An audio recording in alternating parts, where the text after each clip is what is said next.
Hi hello Sandhya cooking and vlogs ನಮಸ್ತೆ. ಇವತ್ತಿನ mini ವ್ಲಾಗಲ್ಲಿ ನಾನು ದಾಲ್ ಕಿಚಡಿ ಮಾಡ್ತಾ ಇದ್ದೀನಿ. 1 ಗ್ಲಾಸ್ ಅಕ್ಕಿ, ಅರ್ಧ ಗ್ಲಾಸ್ ಹೆಸರುಬೇಳೆ ಹಾಕ್ಕೊಂಡು ತೊಳೆದು ಇಟ್ಕೊಂಡು ನೀರು ಹಾಕ್ಕೊತಾ ಇದ್ದೀನಿ.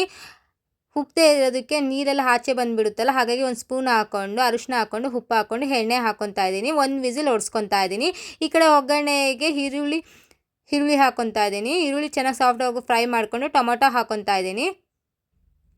ಟೊಮೊಟೊನು ಟೊಮೊಟೊ ಬೇಗ ಸಾಫ್ಟ್ ಆಗಬೇಕಂದ್ರೆ ಸ್ವಲ್ಪ ಉಪ್ಪು ಹಾಕ್ಕೊತಾ ಇದ್ದೀನಿ.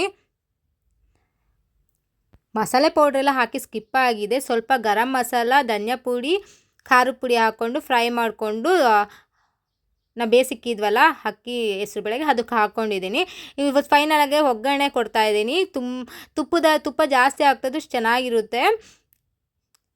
ಒಂದು 4 ಸ್ಪೂನ್ ತುಪ್ಪ ಹಾಕ್ಕೊಂಡು ಜೀರಿಗೆ, ಕರ್ಬೇವಿನ ಸೊಪ್ಪು, ಬ್ಯಾಡಗಿ ಮೆಣಸಿನ್ಕಾಯಿ, ಕೊತ್ತಂಬರಿ ಸೊಪ್ಪು ಒಗ್ಗರಣೆಗೆ ಹಾಕ್ತಾಯಿದ್ದೀನಿ. ಘಮ ಚೆನ್ನಾಗಿ ಬರುತ್ತೆ. ಲಾಸ್ಟಲ್ಲಿ ಒಗ್ಗರಣೆ ಫ್ರೈ ಮಾಡಿ ಹಾಕೋದ್ರಿಂದ ಕೊತ್ತಂಬರಿ ಸೊಪ್ಪು ಬೇಕಿದ್ರೆ ನೀವು ಲಾಸ್ಟಿಗೆ ದಾಲ್ ಕಿಚಡಿಗೆ ಹಾಕೋಬೋದು ಡೈರೆಕ್ಟಾಗಿ. ಕೊತ್ತಂಬರಿ ಒಗ್ಗರಣೆ ಇಷ್ಟ ಆಗಲ್ಲ ಅನ್ನೋರು. ತುಂಬಾ ಚೆನ್ನಾಗಿರುತ್ತೆ. ನೋಡಿದ್ರಲ್ಲ ಫ್ರೆಂಡ್, ಇಷ್ಟೇ ದಾಲ್ ಕಿಚಡಿ ಮಾಡೋದು. ನೀವು ಕೂಡ ಮನೇಲಿ ಟ್ರೈ ಮಾಡಿ ಹೇಗಿದೆ ಅಂತ ಕಮೆಂಟಲ್ಲಿ ತಿಳಿಸಿ. ಈ ವಿಡಿಯೋ ಇಷ್ಟ ಆಗಿದೆ ಪ್ಲೀಸ್ ಲೈಕ್ ಮಾಡಿ, ಕಮೆಂಟ್ ಮಾಡಿ, ಸಬ್ಸ್ಕ್ರೈಬ್ ಮಾಡಿ. ಹೆಚ್ಚಿನ ವಿಡಿಯೋ ಮಾಡೋದಕ್ಕೆ ಪ್ರೋತ್ಸಾಹ ಕೊಡಿ ಅಂತ ಹೇಳ್ತಾ ಇವತ್ತಿನ ವಿಡಿಯೋನ ಮುಗಿಸ್ತಾ ಇದ್ದೀನಿ. ಬಾಯ್ ಬಾಯ್.